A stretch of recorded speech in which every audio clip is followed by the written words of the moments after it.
Welcome to Self-Sufficient in Suburbia. It's now September and we are heading into autumn, and we're going to start with news of two arrivals here on our allotment.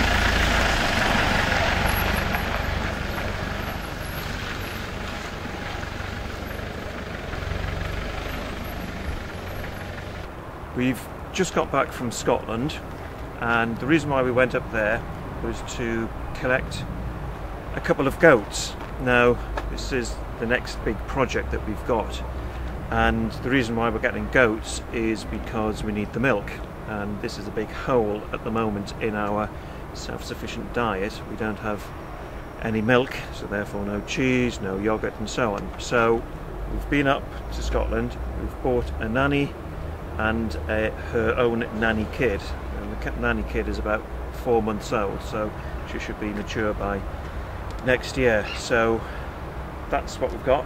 They're in the car here, and we're going to get them out now and get them down to a temporary pen that we've built on the allotment for them. And this is going to be the challenging bit.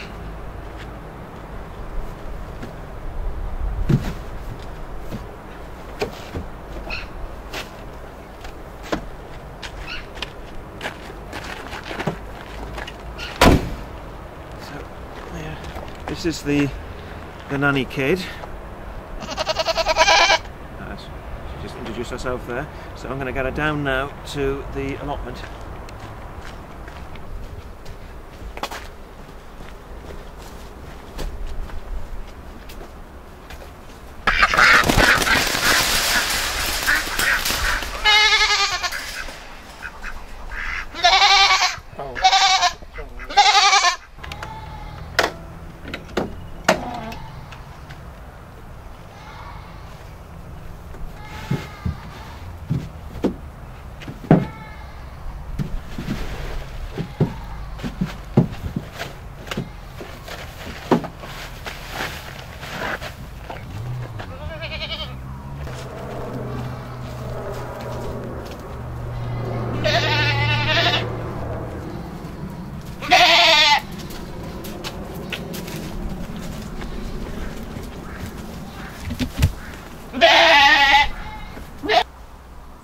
Well, the first thing they've done, I'm getting here, is start to eat.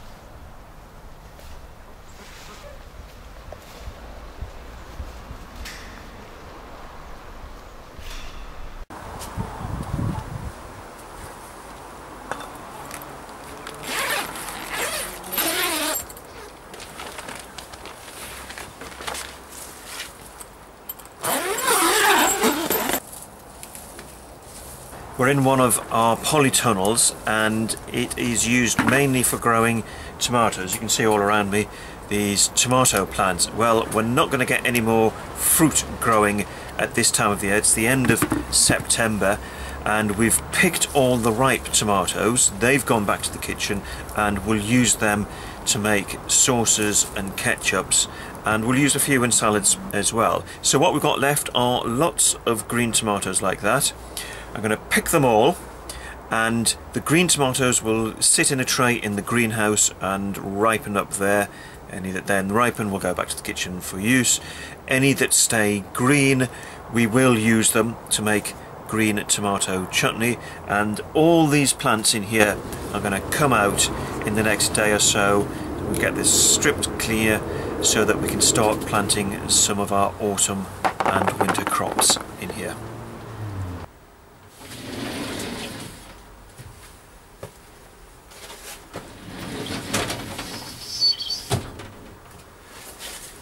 Well, here we are. This is the tray of green tomatoes from the polytunnel. So We're in the greenhouse now. We'll find somewhere to leave these out for a few days, let them ripen up and make the best use of them that we can.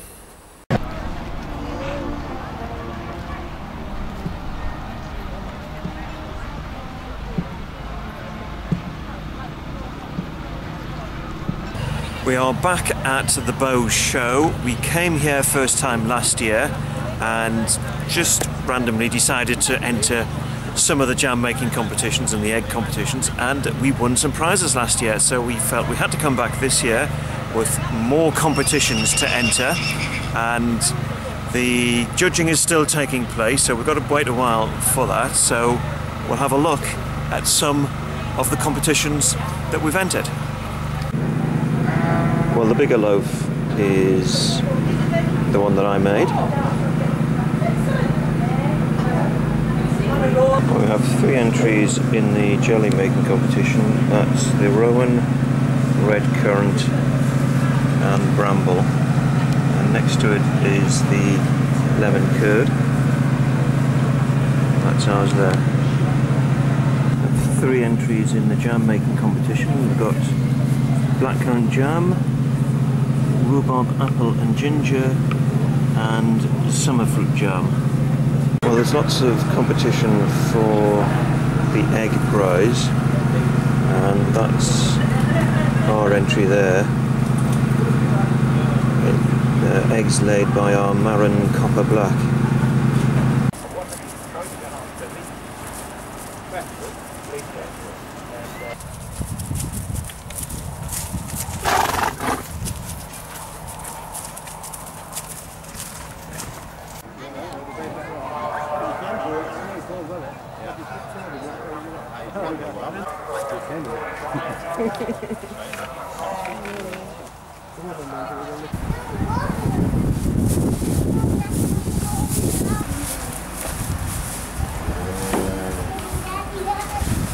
Well, the wedding's over. I have no idea how we've done, but we're just about to go in and find out. We've got a 3rd prize for our bread, which is this one here. Well, we've got 2 prizes for the jam section. Unfortunately, none of them are first prizes, but we've got a 4th prize for our rhubarb and ginger jam. And then over here, we've got a 2nd prize for our red currant jam.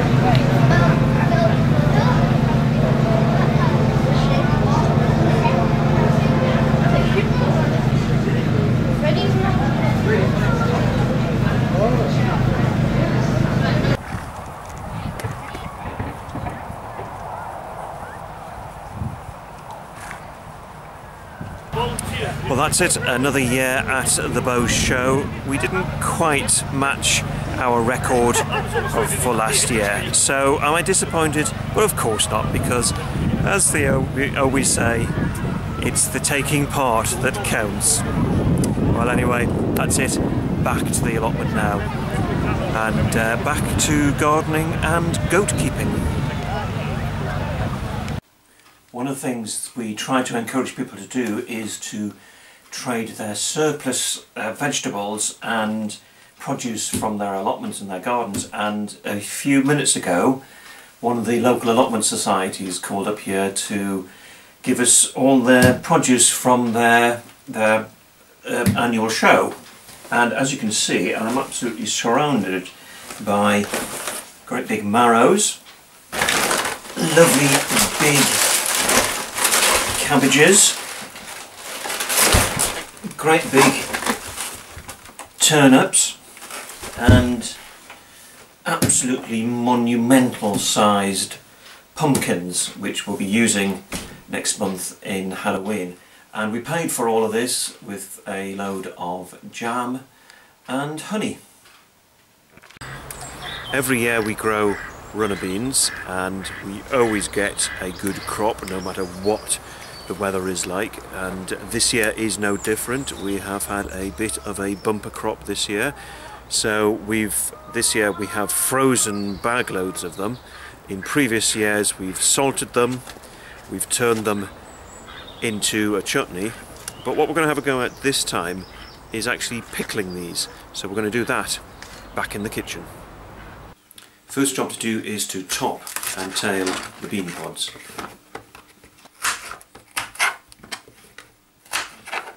Now the stringy bit on the runner bean runs along the top and along the bottom, and what we're going to do is simply slice that off using a potato peeler like so, and do it along the top as well. So you've got to do this with all your beans, all your runner beans. Then you need to cut them into about 10 centimetre lengths, like so. We'll then put the beans into a bowl like that, and then sprinkle a large quantity of salt over them. And what you're going to do is try and extract some of the liquid from within the beans themselves. And it takes about an overnight job to do that. And this one we actually put on last night, and you might just be able to see all the liquid that it's extracted from the beans around the inside of the bowl there. So we're going to drain that off and rinse these. Once you've rinsed the beans, you need to pack them into pickling jars like that, and then make the pickling vinegar. Into a preserving pan, put a litre of vinegar, that's our homemade elderflower vinegar, and a tablespoonful of peppercorns and a handful of cloves, about 200 grams of sugar. Now really the amount of sugar is up to you. This is the recipe that we use for pickling onions, and we actually put more sugar into it when we make the pickled onions. We didn't really think that you need that much sugar when pickling the runner beans. And then finally add in a sprinkling of ground mace. Then just bring it up to the boil. Well, this has now been simmering for a minute, so it's now ready to go hot into the pickling jars. And as a finishing touch, I'm going to pop one of these into each jar. It's just one little star anise. Just pop that into the top of each jar and then close them up. This is one of the 5 jars that we've made. Now it's going to be 2 or 3 weeks before we can start using these, because it takes that time for the vinegar to penetrate into the beans.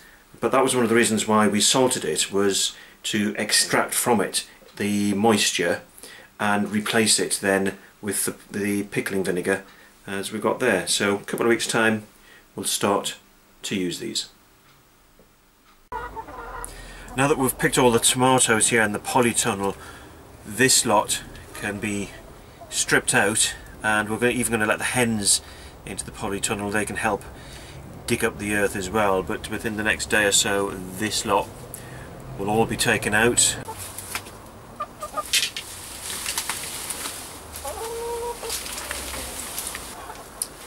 Well, that's the last of the tomato plants coming out of the polytunnel. So we're going to let the hens in now. In fact, they're already in. Let them dig it up for a couple of days, and they're behaving as if they've just been like kids released into the sweet shop, so they're having a great time here. But this polytunnel will now be prepared for some autumn planting. We're probably going to put some autumn cabbages and onions into here. Anyway, this lot is to go onto the incinerator, and I think it's always best to burn the tomato plants after they've had their fruit removed, because I'm not entirely convinced that this lot is free of blight, so best to get rid of it by burning it.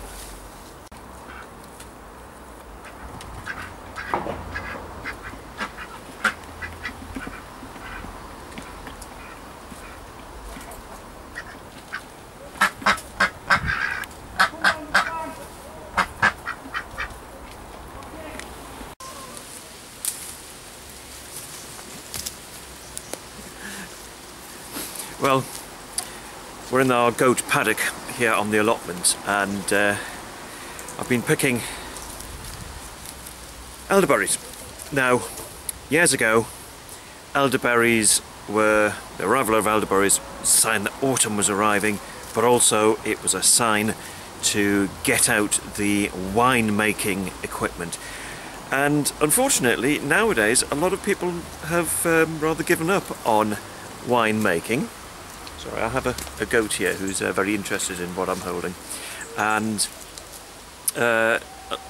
people have sort of generally given up on wine making in the UK, and particularly they've given up on using elderberries.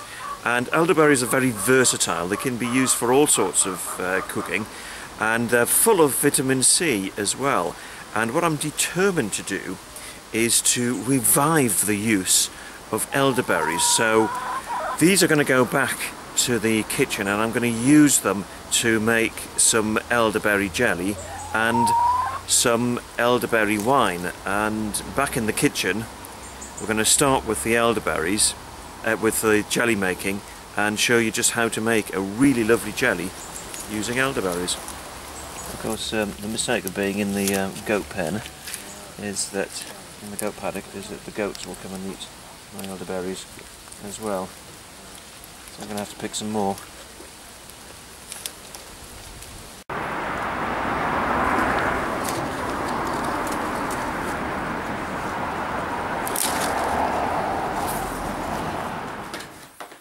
This is the bucket of elderberries I picked yesterday.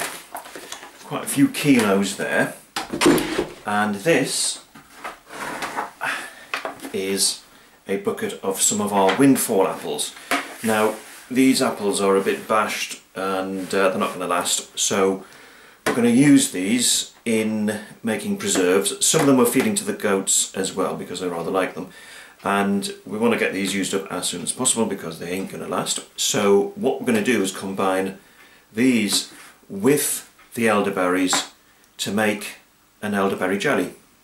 First job is to roughly chop your apples. You do not need to core and peel them, that all goes in as well. And then you need to add in a roughly equal quantity in terms of weight of berries into the apples as well.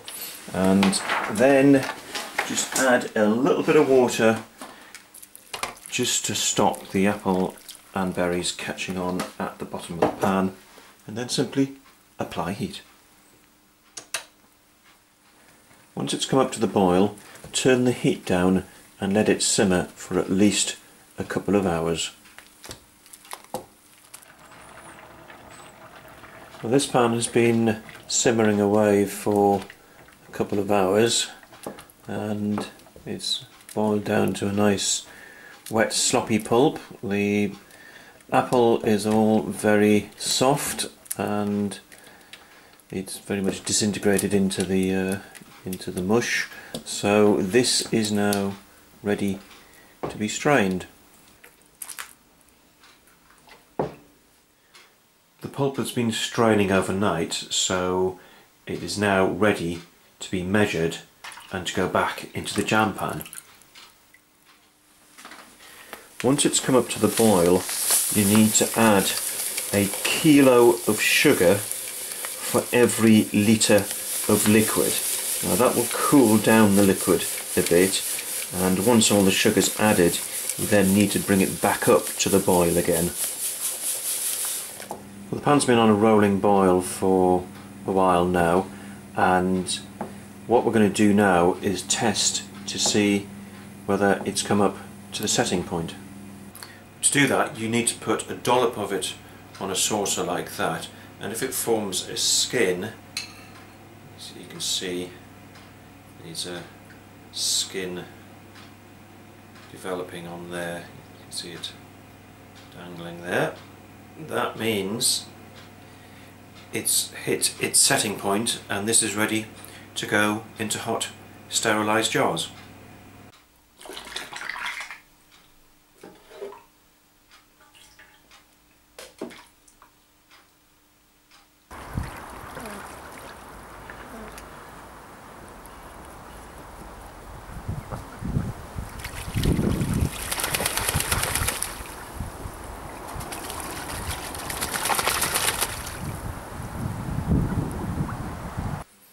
once a month we run a cafe which we call the Allotment Cafe, and the idea of it is that we provide foods in it which are made from locally produced ingredients, particularly from allotments, and we encourage people to bring in their produce and swap it for our jams and preserves. And at our last cafe somebody dropped off this for us and a few other courgettes to go with it and a bit of other produce, and we gave them some jam and honey for it. So what do you do with a marrow like this? Well, I rather like these stuffed and roasted, and in the recipe we're going to do now, we're going to stuff this with some of our Tamworth bacon. There we have our bacon there from our Tamworth pig, and you will also need some bread to make into breadcrumbs. And then the other ingredients, very much up to you, but obviously something like onions to give it a bit of taste, and tomatoes from our greenhouse, and some fresh herbs. We are using sage, a bit of thyme and a bit of oregano, fresh from our herb garden. And finally, just to make sure that it doesn't dry out, but also to give it a little bit extra flavour, this is some of the pork fat from our Tamworth pig. Same source as the bacon, but we will add in a little bit of this to make sure that it's got a bit of flavour and it doesn't dry out.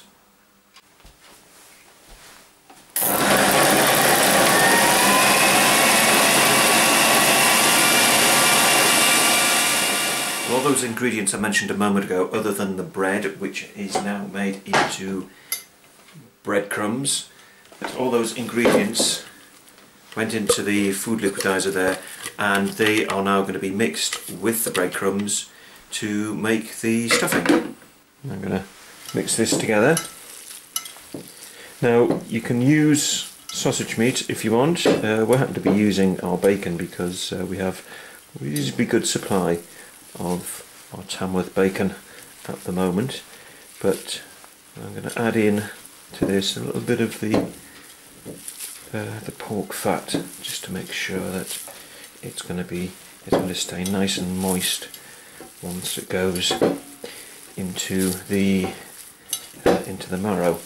Now, if you're doing this vegetarian, you can use instead of the bacon something like broad beans mashed up and a bit of cooking oil, but here goes with the bit of pork fat, like so. I'm just going to mix that in and get it thoroughly mixed up, and you can season it at this point as well with salt and pepper.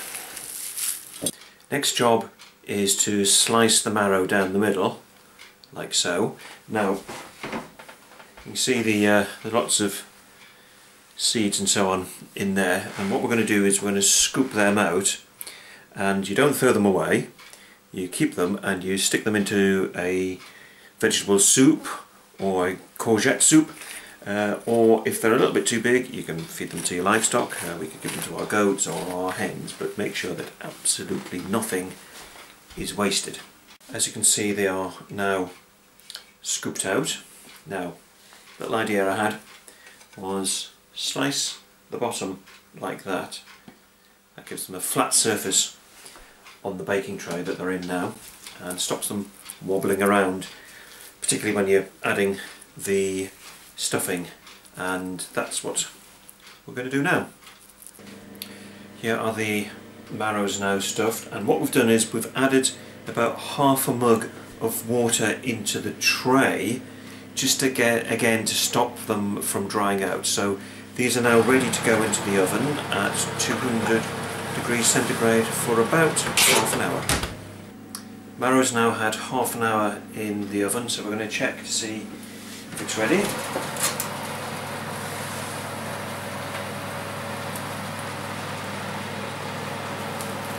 There we go. I reckon that's now ready for me to have my dinner.